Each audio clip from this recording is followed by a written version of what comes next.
Bible reading tip. Okay, here we go. Today, I'm going to try to do a couple updates today about how to read the Bible, different tips.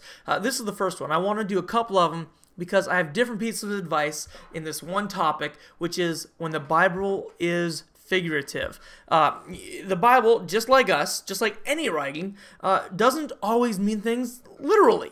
When the Bible says that God is a rock.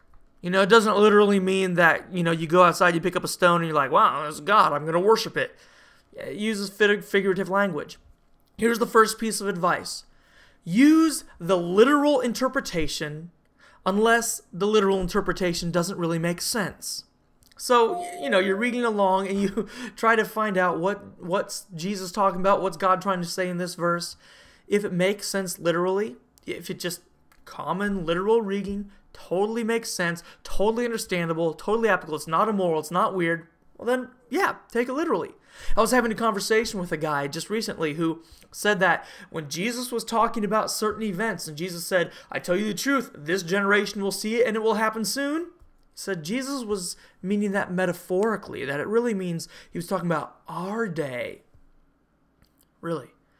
When Jesus said, I tell you the truth, this will happen soon, this generation will see it happen, he really meant 2,000 years from now, a different generation?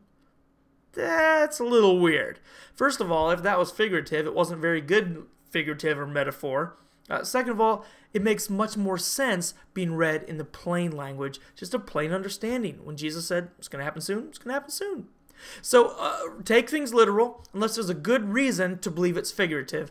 Later today we're going to talk about what some good reasons are to take it figurative, or maybe some other reasons why. So for now, take it literally unless there's a really good reason to take it figurative, like God is a rock.